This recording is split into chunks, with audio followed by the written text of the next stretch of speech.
நாம வாசிக்கலாமா? 11ஆம் வசனம், ஏசாயா தீர்க்கதரிசன புத்தகம் 40ஆம் அதிகாரம் அதனுடைய 11வது வசனத்தை சேர்ந்து வாசிப்போம். மேய்ப்பனை போல தமது மந்தையை மேய்ப்பார், ஆட்டுக்குட்டிகளை தமது உயரத்தினால் சேர்த்து தமது மடியிலே சுமந்து கரவலாடுகளை மேய்ப்பார். இங்கே ஏசாயா தீர்க்க தரிசன புஸ்தகத்தை பத்தி நான் சொல்றேன், கவனிங்க. ஏசாயா தீர்க்க தரிசன புஸ்தகத்துல 66 அதிகாரம் இருக்கிறது. 66 அதிகாரத்தை இரண்டா பிரிச்சோம்னா 39 அதிகாரத்துல ஏசாயா யூஸ் பண்ற வார்த்தைகள் எல்லாம் எப்படி இருக்கும் என்றால், கடினமான வார்த்தைகளை யூஸ் பண்ணுவார். அடிக்கிற வார்த்தைகள், துள்ளுகிற வார்த்தைகள், இடிக்கிற வார்த்தைகளா யூஸ் பண்ணி சாபத்துக்கு ஏதுவான, நியாய தீர்ப்புக்கு ஏதுவான வார்த்தைகளை 39 அதிகாரங்களிலும் நீங்க பார்க்க முடியும். அதுக்கப்புறம் 40ஆம் அதிகாரம் ஆரம்பத்தில் இருந்து 66ஆம் அதிகாரம் வரைக்கும் ஜனங்களுக்கு தேவையான ஆறுதலின் செய்தியை ஆண்டவர் கொடுக்கிறார். இந்த 40ஆம் அதிகாரம் எப்படி ஆரம்பிக்கிறது என்றால், ஆண்டவர் அவர்களை ஆறுதல் படுத்துகிற செய்தியா இருக்கிறது. கவனிக்கிறீங்களா? அதாவது ஜனங்கள், இஸ்ரவேல் ஜனங்கள் பாபிலோன் தேசத்துக்கு அடிமையாய் போய்விட்டார்கள். எத்தனை வருஷம்னா 70 வருஷம். எத்தனை வருஷம் சொல்லுங்களேன்? 70 வருஷம் பாபிலோனுக்கு அடிமையா போயிட்டாங்க. 2000 கிலோமீட்டர் இந்த பாபிலோன் ராஜா அவர்களை நடத்தியே கூட்டு போனா, சில ஆண்களை நிர்வாணப்படுத்தி கூட்டு போனா. அதனால இவர்கள் முழங்கால்கள் நடுங்கினது, கைகள் கால்கள் எல்லாம் நடுங்கினது. ஆண்டவர் இந்த ஜனங்களுடைய சூழ்நிலையை பார்த்து, இனிமே எங்க ஊருக்கே போக முடியாதா அப்படின்னு கவலைப்பட்டு கொண்டு இருக்கும் போது ஆண்டவர் இந்த வார்த்தைகளை ஜனங்களுக்கு கொடுக்கிறார்.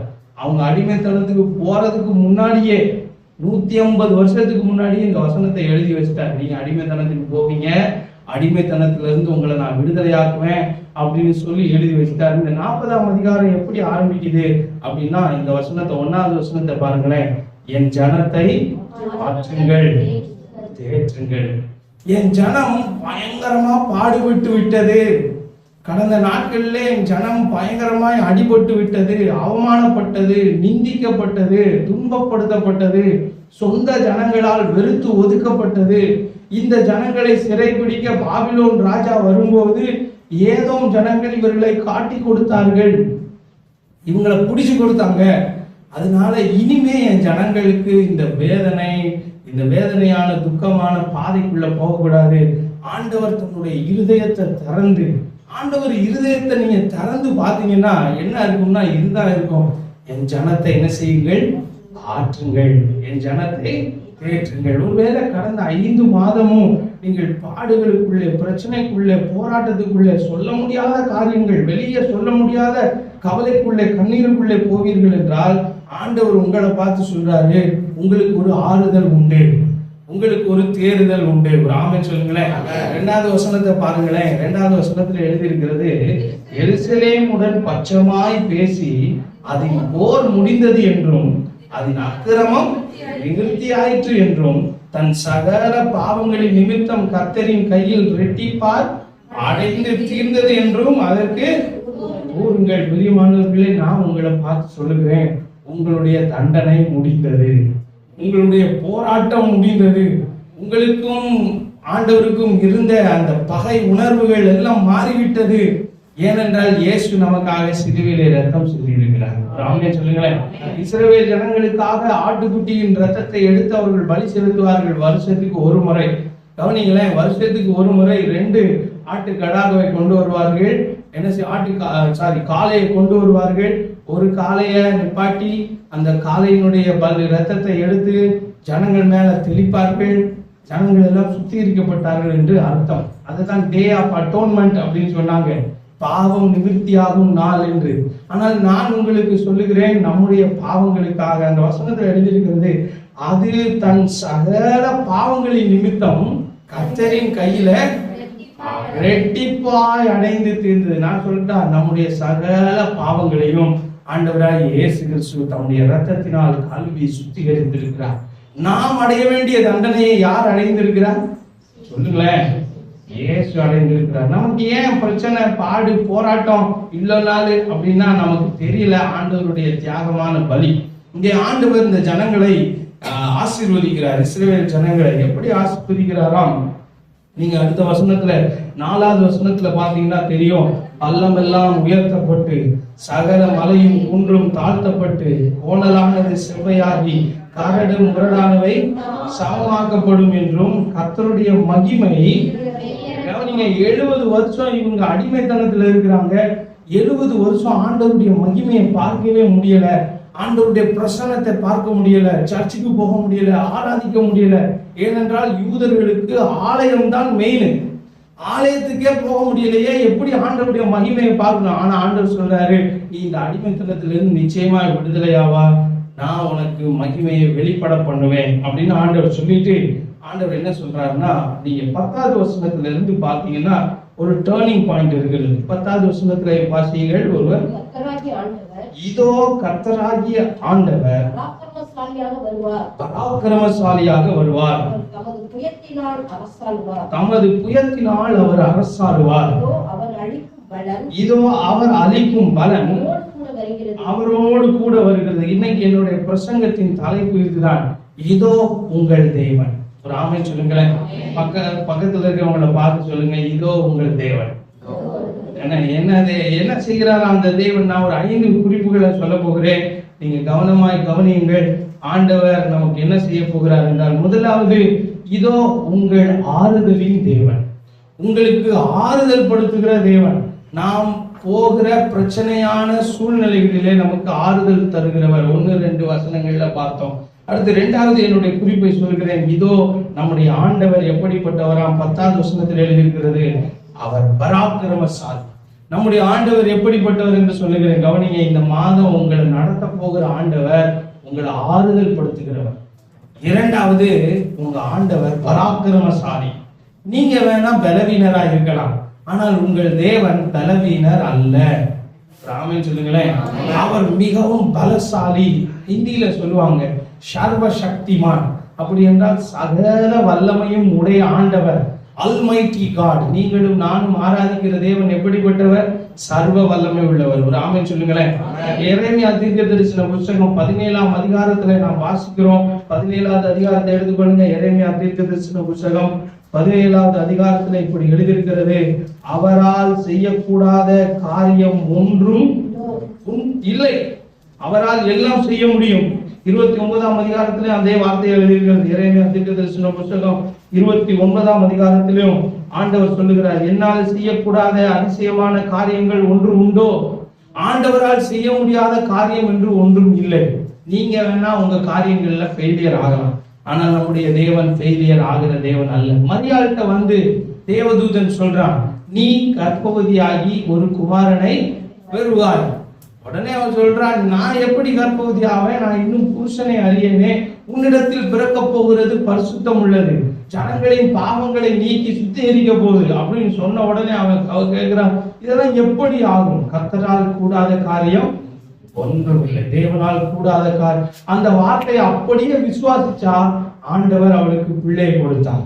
ஆமென் சொல்லுங்களேன். சகரியா எலிசபெத்னு 2 பேர் இருந்தாங்க. கவனிங்க, சகரியா எலிசபெத் 2 வயசான பாஸ்டர். அவங்க 2 பேரும் ரொம்ப நாள் ஜெபம் பண்ணாங்க, ஆண்டவரே எங்களுக்கு ஒரு பிள்ளை தாரும், பிள்ளை தாரும். ஆனால் பிள்ளை கிடைக்கவே இல்லை. ஒரு நாள் சகரியா ஜெபம் பண்ணி கொண்டு இருக்கிறார். ஆண்டவருடைய ஆலயத்துல பணிவிடை செய்து கொண்டிருக்கும் போது தேவதூதன் இறங்கி வந்து சொல்றான், சகரியாவே, உன் விண்ணப்பம் கேட்கப்பட்டது, உன் வேண்டுதல் கேட்கப்பட்டது, உனக்கு ஒரு குமாரன் பிறப்பான் அப்படின்னு சொன்ன உடனே அவன் சொல்றான், இது எப்படி ஆகும்? நானோ இளவனா இருக்கிறேன், என் மனைவியும் எப்படி இருக்கிறானா? வயது சென்றவளா இருக்கிறான். கிழவன் சொல்லிட்டு கிழவின்னு சொல்ல வேண்டியது. கிழவின்னு சொன்னா சண்டை ஆயிடும். என்ன வீட்டுல அவன் சொல்றான், நானோ கிழவன், என் மனைவி வயது சென்ற. கிழவின்னு சொல்ல வேண்டியன. கிழவின்னு சொல்லியிருந்தா நல்லா இருந்திருக்கும். ஆனா கிழவின்னு சொல்லல. கிழவின்னு சொல்லிட்டா குறைச்சிட்டே இருப்போம், ஜோசிக்கிட்டே, சரியா? அதனால கிழவின்னு சொல்லாம அவன் வயது சென்றவன் சொல்றான். ஆண்டவர் சொல்றாரு, இல்ல இல்ல இல்ல, உனக்கு நிச்சயமா அற்புதம் நடக்கும். அவன் அப்பவும் ஆண்டவருடைய வசனத்தை விசுவாசிக்கவில்லை. அவருடைய வசனத்தை விசுவாசிக்காததுனால அவன் கொஞ்ச நாள் எப்படி இருந்தானா? ஊமையா இருந்தான். ஊமையா இருந்தான்னு மட்டும் தான் பைபிள் சொல்லுது. ஆனா நான் சொல்றேன், அவனுக்கு காதும் கேட்கல. ஏன்னா ஜனங்க எப்படி பேசினாங்கன்னா அவன்கிட்ட சைகையினால் பேசினார்கள். அப்படின்னா நம்ம வாயை திறந்தா பேசுனா சத்தம் கேட்டுக்கணும்ல. விசுவாசிக்கலைன்னா கேட்கவும் முடியாது, பேசவும் முடியாது. ஆமென் சொல்லுங்களேன். நீங்க கடவுளுடைய வசனத்தை விசுவாசிக்கல அப்படின்னா தேவ வார்த்தையை அடுத்து கேட்கவும் முடியாது, தேவ வார்த்தைய பேசவும் முடியாது. ஒருத்தி விசுவாசித்தா, மரியாதை விசுவாசித்தா. என்ன விசுவாசித்தா? கர்த்தரால் ஆகாத காரியம் ஒன்றும் இல்லை. இவனும் விசுவாசிக்கவில்லை, அதனால பேச முடியாது.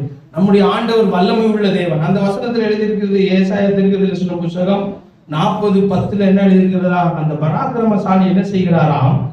அவர் வருவார். இந்த மாதம் பராக்கிரமசாலி நம்மளை சந்திக்க, ஒரு ஆமென் சொல்லுங்களேன், நம்மளை சந்திக்க வருவார். அவர் பராக்கிரமசாலி. நீங்க வேணா பலவீனராக இருக்கலாம், உங்களால வேணா ஒரு காரியத்தை சரியா செய்து முடிக்க முடியாமல் இருக்கலாம். நம்முடைய ஆண்டவர் பலம் உள்ளவர், அவர் ஞானம் உள்ளவர். அவர் வருவார். அவர் வந்து என்ன செய்வாராம்? தமது புயத்தினாலே அரசாளுவார்.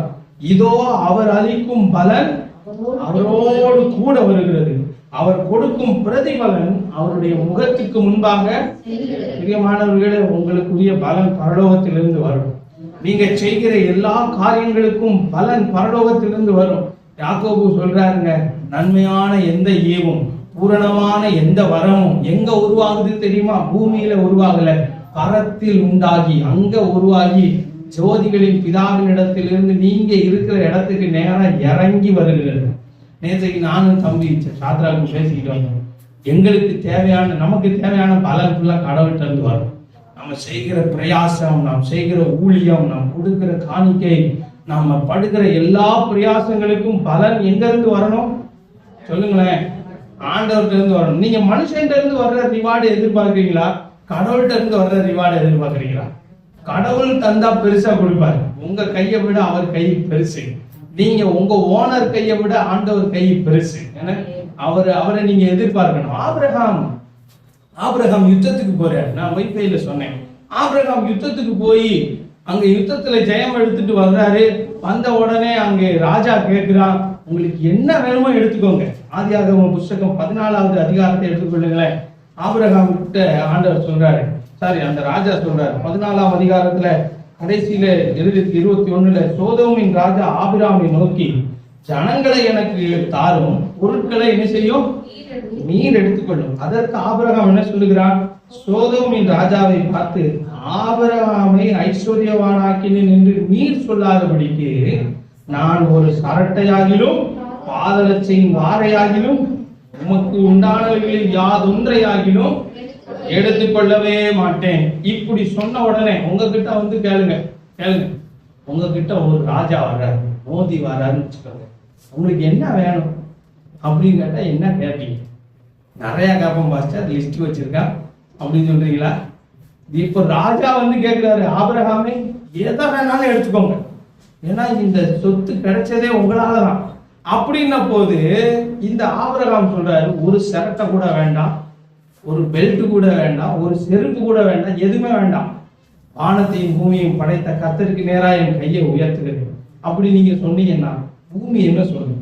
உங்க கூட இருக்கிற ஆட்கள் என்ன சொல்லும்? உழைக்க தெரியாத ஆளு, லூசு. ராஜா வந்து கேட்காருல்ல, ஏதாச்சும் வேணும்னு எடுத்துக்கிற வேண்டிய அவரே சொல்றாரு எடுத்துக்கொண்டு, எனக்கு எதுவுமே வேணான்னு சொல்றேன். இந்த ஆபிரகாம் என்ன செஞ்சான் பாருங்க, 23 எழுதியிருக்கிறது, வானத்தையும் பூமியும் உடையவராகிய உன்னதமான தேவனாகிய கர்த்தருக்கு நேராக ஏறெடுக்கிறேன். இதெல்லாம் நடந்த உடனே 15ஆம் அதிகாரத்துல உடனே ஆண்டவர் தோன்றிட்டார். ஒரு சான்ஸ் கிடைச்சிச்சு, மனுஷன் உயர்த்துவதற்கு வாய்ப்பு கிடைத்தது. ஆனா இது வேண்டாம், எனக்கு கடவுள் தருகிற பலன் போதும்னு அவன் நின்ன உடனே 15ஆம் அதிகாரத்துல ஆண்டவர் தோன்றி சொல்லுகிறார், இந்த காரியங்கள் நடந்த பின்பு கர்த்தருடைய வார்த்தை ஆபிரகாமுக்கு தரிசனத்திலே உண்டாகி அவர், ஆபிரகாமே, ஒருவேளை ஆபிரகாம் ஃபீல் பண்ணிருக்கலாம், வந்த ஆப்பர்ச்சுனிட்டியை மிஸ் பண்ணிட்டேன், கிடைச்ச வாய்ப்பை மிஸ் பண்ணிட்டேன், என்ன வேணும்னு கேட்டாரு, நான் வாய் திறந்து சொல்லியிருக்கலாமோ, இத்தனை கோடி கொடுத்தா நல்லா இருந்திருக்கும், இத்தனை கொடுத்தா நல்லா இருந்திருக்கும் சொல்லியிருக்கலாமோ அப்படின்னு ஃபீல் பண்ணிட்டு இருக்கும்போது ஆண்டு சொல்ற, ஆபிரகாமே நீ பயப்படா, நான் உனக்கு கேடகமும், அடுத்த வசனத்தை பாருங்க, மகா பெரிய பலனுமாய் இருக்கிறேன். ஆண்டவரே பெரிய பலனாய் இருக்கிறார்.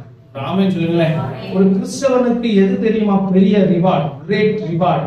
ஆண்டவராகிய இயேசு என் கூட இருப்பதுதான் எனக்கு கிடைத்த பெரிய ரிவார்ட்.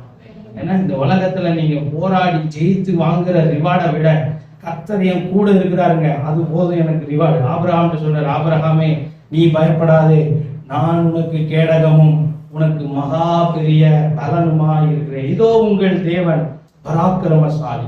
மூன்றாவது குறிப்பு, இதோ உங்கள் தேவன் நல்ல மேய்ப்பன். 40வது அதிகாரம் 11வது வசனத்தில் என்ன எழுதியிருக்கிறது? எரேமியா தீர்க்கதரிசன புத்தகம் 40ஆம் அதிகாரம் 11ல் எழுதியிருக்கிறது. வாசிப்போம் அந்த வசனத்தை.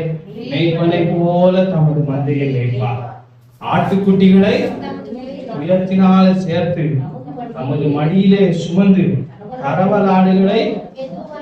கவனிங்க, நான் மேய்ப்பர்களை பத்தி படிச்சேன் இந்த வாரத்துல. இஸ்ரவேலர்களின் மேய்ப்பரை பத்தி படிச்சேன். நம்ம ஊர் மேய்ப்பர்கள் என்ன செய்வாங்க? மேய்ப்பர்களை பார்த்துக்கிறீங்களா? இப்ப இருக்க பிள்ளைங்க ஆடு மேய்க்கிறவங்கள மாடு மேய்க்கிறவங்கள பார்த்து கிடையாது. நாங்க எங்க ஊர்ல பார்த்துருக்கோம். என்ன ஆடு மேய்க்கிறவங்க என்ன செய்வாங்கன்னா, முன்னாடி மந்த போகும், பின்னாடி அவரு கம்பு வச்சு விரட்டிக்கிட்டே வருவார், விரட்டிக்கிட்டே மலை காடுகளுக்கு போவார். ஆனா இஸ்ரவேல்ல இருக்கிற மேய்ப்பர்கள் எல்லாரும் பின்னாடி நின்று மேய்க்கிறவர்கள் கிடையாது. அவர்கள் முன்னாடி போவாங்க, ஆட்டுக்குட்டி பின்னாடியே வரும். இந்த மேய்ப்பர் எப்படிப்பட்ட மேய்ப்பர் என்றால், ஓட்டுகிற மேய்ப்பர் அல்ல, அவர் நடத்துகிற மேய்ப்பர். ராமன் சொல்லுங்களேன், அங்க தண்ணி இருக்கு, போயிட்டு வா, போய் தண்ணியை குடிச்சிட்டு ஆமா ஓடி வந்துரு, அங்க புல்லு இருக்கு, சாப்பிட்டியா, சாப்பிடலனாலும் பரவாயில்ல அப்படின்னு விரட்டி விடுற மேய்ப்பர் கிடையாது, முன்னாடி நடந்து போகிற மேய்ப்பர். ராமன் சொல்லுங்களேன், உனக்கு தெரியாது, ஏன்னா நீ ஆட்டுக்குட்டி மட்டும்தாங்க, ஆடு மட்டும்தாங்க எதிர்த்து போராடாத ஒரே ஜீவன் எதுன்னா ஆடு. கசாப்பு கடைக்காரன் காலையில நான் வரும்போது பார்த்தேன், என்ன பயங்கரமா மட்டன் ஸ்டால் ஃபுல்லா தொங்குது. அதை கூட்டு வரும்போது எப்படி கூட்டு வந்திருப்பாரு, வா போவோம், அது வாங்க அப்படின்னு போயிருக்கு, ஒண்ணுமே தெரியாது அதுக்கு. இதே நீங்க நாயை கூப்பிடுங்க, எதையாச்சும் ஒண்ணு கூப்பிடுங்க, அது ரிபல்லியஸா இருக்கும். நான் முடியாது, நான் வர முடியாது, இங்கிட்டு வா அங்கிட்டு வா அப்படின்னு இழுத்துட்டு போகும். ஆனா இது ஆடு அமைதியா போகுது. ஆடே உனக்கு தெரியாது, போ அப்படின்னு சொன்னா நீ எங்கேயாச்சும் போய் மாட்டிக்குவ. நம்ம ஆண்டவர் எப்படிப்பட்டவர் தெரியுமா? முன்னாடி போய் நடத்துகிறவர். ஆமென் சொல்லுங்களேன். மேய்ப்பர்கள் மந்தையை ஓட்ட மாட்டார்கள், மாறாக வழி நடத்துவார்கள். மந்தைக்கு தங்கள் மேய்ப்பனின் சத்தம் நன்றாக தெரியும். கவனிக்கிறீங்களா? பிரியமான தேவனுடைய மந்தையை. நீங்க எல்லாம் யார் மந்தை சொல்லுங்களேன், அதை புரிஞ்சுக்கணும். நீங்க எல்லாம் யாருடைய மந்தை? தேவனுடைய மந்தை. என்னுடைய மந்தை கிடையாது, நானே ஆடுதான். சொல்றீங்க, புரியுதா உங்களுக்கு? நானே ஆடுதான். உங்களுக்கு புரியலையா? நான் வசனத்துக்கு மாறா பேசுறேன்னா 1 பேதுரு 5வது வசனம் 5வது அதிகாரத்தை எடுத்துக்கொள்ளுங்களேன். 1 பேதுரு புத்தகம். நிறைய பாஸ்டர்ஸ்க்கு என்ன நினைப்புன்னா, அவர் பெரிய மேய்ப்பர் நினைப்பு. நம்ம அடிக்கடி இவங்களை டச் பண்ணலைன்னா நம்மளுக்கு பசங்க ஓட மாட்டேன். வாசிங்க 1 பேதுரு 5ஆம் அதிகாரம் 2வது வசனத்தில் எழுதியிருக்கிறது, உங்களிடத்தில் உள்ள யாருடைய மந்தையே? தேவனுடைய மந்தையே. பிரியமானவர்களே, உங்களுக்காக எந்த போதகர்களும் ரத்தம் சிந்தவில்லை. ஏன்னா உங்கள் பாவங்களை மன்னிக்கிறதற்கு யாரும் போய் தேவனிடத்தில் பரிந்து பேசவில்லை. உங்களுக்காக ரத்தம் சிந்தி உங்களுக்காக தேவனிடத்தில் பரிந்து பேசுகிற ஒரே ஒருவர் இருக்கிறார் என்றால் இயேசு மட்டும்தான். ஒரு ஆமென் சொல்லுங்களேன். நீங்க எல்லாம் யாருடைய மந்தை சொல்லுங்களேன்? We are belongs to God. நாங்க ஆண்டவருக்கு சொந்தமானவர்கள். அப்படி சத்தம் பண்ணி சொல்லலாம். நீங்க டெய்லி காலையில் கண்ணாடி முன்னாடி நின்று நான் தேவனுடைய மந்தை. இந்த மந்தையை அவர் என்ன செய்வார்? மேய்ப்பார். இந்த மந்தைக்கு யாருடைய சத்தம் நல்லா தெரியணும் சொல்லுங்களேன்? மேய்ப்பனுடைய சத்தம் தெரியும். நீங்க இடையில ஒரு ஷார்ட்ஸ் எல்லாம் பார்த்தேன், சரத்து எனக்கு ஷேர் பண்ணிருக்கேன். மேய்ப்பன் வந்து நிறைய பேர் வந்து கூப்பிட்டாங்க, மந்தை திரும்பவே இல்லை. மேய்ப்பன் வந்து ஒரு சத்தம் விட்டாருங்க, எல்லா ஆட்டுக்குட்டியும் வேகமா ஓடி வந்துடுச்சு. உங்க மேய்ப்பனுடைய சத்தம் உங்களுக்கு தெரிய வேண்டும். உங்க மேய்ப்பன்னா நாங்க கிடையாது, ஆண்டவர் இயேசு கிறிஸ்துவின் சத்தம் நன்றாக கேட்க வேண்டும். அவர் என்ன செய்கிறாராம்? மேய்ப்பனை போல தமது மந்தையை மேய்த்து, நல்ல மேய்ப்பனாய் மேய்ப்பாருங்க, கெட்ட மேய்ப்பனா இல்ல. எசேக்கியேல் தீர்க்கதரிசன புத்தகத்தில் எழுதியிருக்கு, கெட்ட மேய்ப்பர்கள் நிறைய பேர் இருந்தார்கள். பழைய ஏற்பாட்டுல யாரையெல்லாம் மேய்ப்பர்கள் சொன்னாங்க தெரியுமா? ராஜாவை மேய்ப்பர்னு சொன்னாங்க, தீர்க்கதரிசியை மேய்ப்பன்னு சொன்னாங்க, தலைவர்களை மேய்ப்பன்னு சொன்னாங்க, ஆசாரியர்களை மேய்ப்பன்னு சொன்னாங்க. ஏன்னா அந்த ஊர்ல ஜனங்களை வழி நடத்துகிற எல்லாரையும் மேய்ப்பன் தான் கூப்பிட்டாங்க. இந்த மேய்ப்பர்கள் எல்லாரும் என்ன செஞ்சாங்கன்னா, மந்தையின் கொழுமையானவைகளை சாப்பிட்டு மந்தையை கவனிக்காமல் விட்டு விட்டார்கள். அதனால ஆண்டவர் சொன்னாரு, நான் என் இருதயத்துக்கு ஏற்ற நல்ல மெய்ப்பனை நான் தெரிந்து கொள்வேன். ஆண்டவர் இயேசுவே நல்ல மெய்ப்பனா வந்தார். அவர் வாழ்ந்து காட்டினார். அவர் என்ன செய்கிறாரோ மெய்ப்பனை போல மெய்ப்பார். சரி கவனிங்களேன், இந்த மெய்ப்பர்களுடைய வேலை, டெய்லி வேலைன்னு ஒண்ணு இருக்கு. இன்னைக்கு நமக்கு டைம் ஆனாலும் பரவாயில்ல, நான் இதை மட்டும் சொல்லி முடிக்கிறேன். மெய்ப்பர்களுடைய டெய்லி வேலை என்னன்னா, மந்தையை காலையில கூட்டிட்டு போய் சாயங்காலம் கூட்டிட்டு வருவார். சூரியன் உதிக்கிறதுக்கு முன்னாடியே கூட்டு போயிடுவாங்க புல்வெளிக்கு. சூரியன் மறைகிறதுக்கு அப்புறம் அப்படியே மெதுவா கூட்டு வந்து அதை அடைப்பார். இது டெய்லி செய்கிற வேலை. ரெண்டாவது, இந்த மெய்ப்பர்கள் என்ன செய்கிறார்கள் என்றால் சீசனல் மைக்ரேஷன், அதாவது கால சூழ்நிலைக்கு ஏற்றபடி, கவனிங்க என்ன கவனிங்க, கால சூழ்நிலைக்கு ஏற்றபடி மெய்ப்பர்கள் தங்கள் மந்தையை வெவ்வேறு இடங்களுக்கு கொண்டு போவார்கள். வெயில் அதிகமாயிருச்சுன்னு வச்சுக்கோங்களேன், மலையின் உச்சிக்கு எடுத்துட்டு போயிடுவார்கள் மந்தை. 3 மாசம் 4 மாசம் மந்தையோடையே கூட இருப்பார்கள். ஏன்? நீ வெயில்ல இருந்தேன்னா, கீழே இருந்தேன்னா பாவம் நீ செத்து போயிடுவ. வெயில் தாங்க முடியாது. இஸ்ரவேல்ல அது ஃபுல்லா வனாந்தரமான இடம். என்ன, வனாந்தரமான இடத்துல இந்த மந்தையை பாதுகாக்கணும் அப்படின்றதுக்காக மெய்ப்பன் என்ன செய்வாருன்னா, மலையின் உச்சிக்கு எடுத்துட்டு போயிடுவாரு. அங்க போய் வச்சு பாதுகாப்பாரு. குளிர் காலத்துல, மழை காலத்துல அது அந்த மந்தையை எங்க கொண்டு வருவாருன்னா, பள்ளத்தாக்குகளுக்குள்ள, குகைகளுக்குள்ள கொண்டு போய் வச்சு அதை பாதுகாப்பார். பிரியமானவர்களே, சில சீசன் இருக்குங்க. உங்களுக்கும் ஒரு சீசன் இருக்கு. உலக சூடு, உலகத்தினுடைய ஹீட், மக்களுடைய ஹீட் உங்க மேல படாதபடிக்கு கடவுள் உங்களை தனியா எடுத்துட்டு போய் டாப் ஆஃப் தி ஹில்ல வச்சு அவர் பாதுகாப்பார். ராமன் சொல்லுங்களேன், ஏன் பிரச்சனை பாடு, இந்த ஏனாண்டவரை நான் தனியாவே இருக்கேன். தனியா இருக்கிறதுக்கு ரீசன் இருக்கு. என்ன தெரியுமா? அதனுடைய ஹீட்ல இருந்து உன்னை பாதுகாக்கிறேன். நம்முடைய ஆண்டவரால் கூடாத காரியம் ஒன்றும் இல்லை. ஒரு பாட்டு இருக்கு, உயர் மலையோ சமவெளியோ, ஏன்னா மேலையோ கீழையோ, தேவன் தான் நமக்கு நல்ல மெய்ப்பன். ஒரு ஆமென் சொல்லுங்களேன். அவர் நல்ல மெய்ப்பனை போல நடத்துவார். அடுத்து இந்த மெய்ப்பர்கள் என்ன செய்வார்கள்? மந்தையோடையே தங்குவார்கள். மந்தை எந்த இடத்துல இருக்குதோ அங்கதான் மெய்ப்பன் இருப்பான். என்ன, ஒரு ஆமென் சொல்லுங்களேன். இந்த ஆட்டுக்குட்டிகளை தனியா விடவே மாட்டார். மந்தைக்கு பாதுகாப்பா இருப்பார். ஆபத்து வரவிடாமல் பாதுகாப்பார். அந்த வசனத்தில் எழுதியிருக்கிறது, 11ஆம் வசனத்தை பாருங்கள். ஆட்டுக்குட்டிகளை தமது புயத்தினால் சேர்த்து, அவருடைய புயத்தை யாரும் உடைக்க முடியாது. ஒரு உண்மை சொல்லுகிறேன், கவனியுங்கள். நம்முடைய ஆண்டவராகிய இயேசு கிறிஸ்துவினுடைய புயத்தை யாரும் உடைக்க முடியாது. இயேசு சொல்லுகிறார் ஒரு இடத்துல, ஏசாயா தீர்க்கதரிசன புத்தகம் 43ஆவது அதிகாரத்தில் எழுதியிருக்கிறது, என் கையை தடுப்பவன் யார்? யாராயிலும் ஆண்டவர் கையை பிடிக்க முடியுமா? நீங்க வசனத்தை வாசிங்க. 43ஆம் அதிகாரம் 13ஆம் வசனத்தில் எழுதியிருக்கிறது, நான் உண்டாகிறதுக்கு முன்னே நானே இருக்கிறேன், என் கைக்கு இல்லை. ஆண்டவர் கையை பிடிச்சி, ஆண்டவரை என்ன செய்தீங்க, உங்களுக்கு ஏதாவது ஞானம் இருக்கான்னு கேட்கறதுக்கு ஒருத்தனுக்கும் தைரியம் கிடையாது. ஏனென்றால் நம்முடைய ஆண்டவர் சர்வ வல்லமை உள்ளவர். அவருடைய கையை நீங்க விசுவாசிக்கணும். அவருடைய புயத்தினால் சேர்த்து ஆட்டுக்குட்டிகளை எங்க சுமப்பாராம்? மடியிலே சுமந்து. இந்த மாதம் பலவீனமானவர்கள், எளிமையானவர்கள், நான் ஒரு ஆட்டுக்குட்டி போல இருக்கிறேன். ஏன்னா யாருக்கெல்லாம் சின்ன குழந்தை மனசு இருக்குதோ அவர்களெல்லாம் கடவுள் என்ன செய்யறாரு?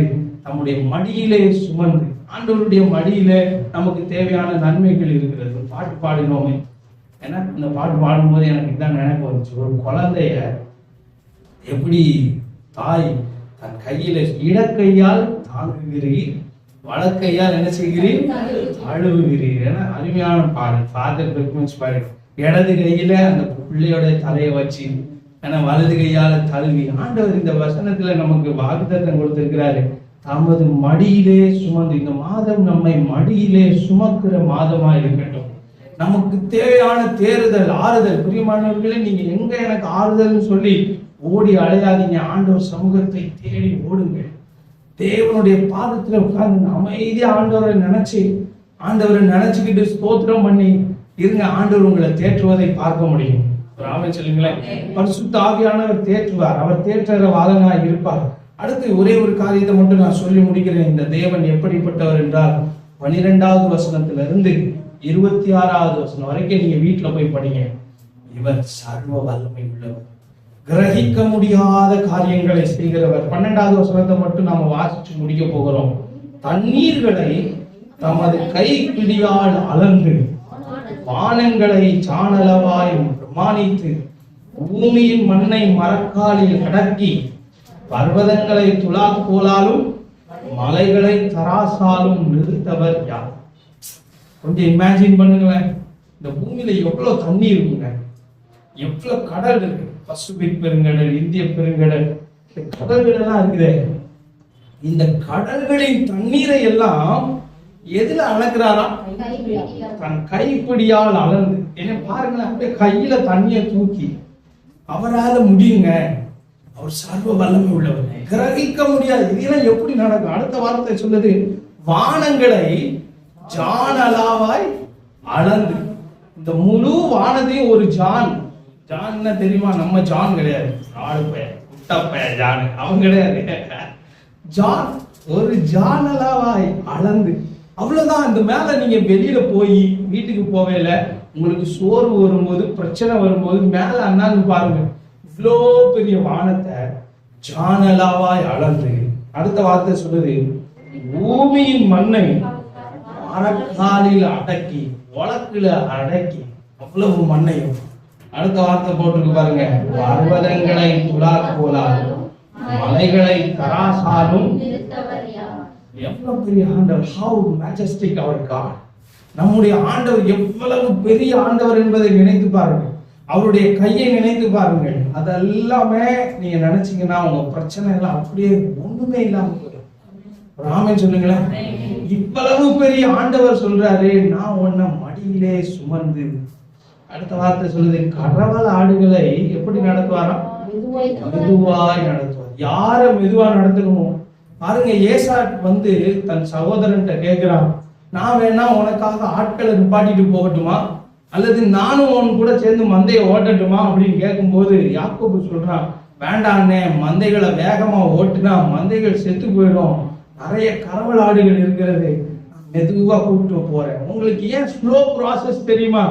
நீங்க எல்லாம் கரவல் ஆடுகள், வேகமா ஓட்டுனா செத்து போயிடும், காடு உடைஞ்சிடும், ஏன்னா ஏதாவது முறிஞ்சிடும், மிஸ்கேரேஜ் ஆயிடும். கரவல் ஆடுகள்னா வயிற்றுல இருக்க கர்ப்பவதிகள், அவங்கள வேகமா ஓட்டி போக கூடாது. மேடு குளத்துல பார்த்து போடுமையா என்ன ரூபசி என்ன கவனிங்க. நம்ம இப்படி கரவல் ஆடுகளை மெதுவாய் நடத்துகிறவர், நம்முடைய தேவை எதுன்னு ஆண்டவருக்கு தெரியும், நேர்த்தியாய் நடத்துகிறவர். அவர் யார் என்றால் பெரிய ஆள். நம்ம எல்லாம் கண்ணு மூடி ஜெபம் பண்ண போறோம்.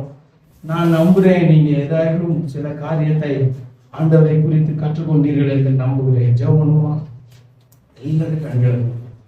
இதோ உங்கள் தேவன் உங்களை ஆறுதல் படுத்துகிறவர். உங்கள் போர் முடிந்தது, உங்கள் போராட்டம் முடிந்தது. யாரெல்லாம் இயேசுவை ஏற்றுக்கொண்டீர்களோ உங்களுடைய பாவம், உங்களுடைய சாபம், உங்களுடைய தரித்திரம், உங்களுடைய வியாதி, உங்கள் பலவீனம் எல்லாவற்றையும் இயேசு சிலுவையிலே சுமந்து கொண்டார்.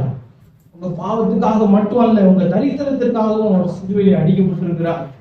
பிரியமானவர்களே, சகல ஆறுதலின் தேவன் உங்களுக்கு ஆறுதல் செய்வார். நீங்கள் போகிற பாடுகளிலே, பிரச்சனைகளிலே, போராட்டங்களிலே நீங்கள் தனிமையாய் இல்லை. இயேசு உங்களோடு கூட இருக்கிறார். இரண்டாவது, அந்த தேவன் பராக்கிரமசாலியாக இருக்கிறார். அவர் பிரதிபலன் கொடுக்கிற பராக்கிரமசாலி. அவருடைய முகத்துக்கு முன்பாக பிரதிபலன் வந்து கொண்டே இருக்கிறது. பிரியமானவர்களே, நீங்க செய்கிற ஊழியம், நீங்க கொடுக்கிற காணிக்கைகள், இதற்கெல்லாம் ரிவார்டு இந்த பூமியில இருந்து கிடைக்குதோ கிடைக்கலையோ, கண்டிப்பாக நான் சொல்லுவேன், தேவன் அதை நோட் பண்ணி வைத்திருக்கிறார். தேவன் 100 மடங்கு பலனை தர வல்லமை உள்ளவராக இருக்கிறார். உங்கள் மேய்ப்பன் உங்களை மேய்த்து, ஒரு மேய்ப்பனை போல மேய்த்து உங்களுக்கு முன்பாக சென்று, ஆண்டவரே எங்களுக்கு தெரியாத பாதைகளில் எங்களுக்கு முன்பாக செல்லும். கேளுங்க ஆண்டவர்கிட்ட, ஆண்டவரே எங்களை மேய்ப்பீராக, எங்களை உங்களுடைய மடியிலே சுமந்து வருவீராக. சொல்லுங்க எல்லாம் சேர்ந்து, ஆண்டவரே உங்களுடைய மடியிலே எங்களை சுமந்து, ஆண்டவரே கரவல் ஆடுகளாகி எங்களை மெதுவாய் நடத்தும். ஆண்டவரே ஆட்டுக்குட்டிகளை புயத்தினால் சேர்ப்பீராக. எங்கள் தேவன் சர்வ வல்லமை உள்ளவர். ஹல்லேலூயா. வலது கரம் உயர்த்தி ஜெபம் பண்ணுங்க. அவருடைய வலது கரத்தை யாரும் தடுக்க முடியாது. அவருடைய கரத்தை தடுக்க ஒருவனாலும் முடியாது. இந்த தண்ணீர்களை எல்லாம் கைப்பிடியால் அளந்திருக்கிறவர், ஜானலாவாய் வானங்களை அளந்திருக்கிறவர், பூமியின் மண்ணை மரக்காலில் அளந்தவர். அவரை போல தேவன் இல்லை.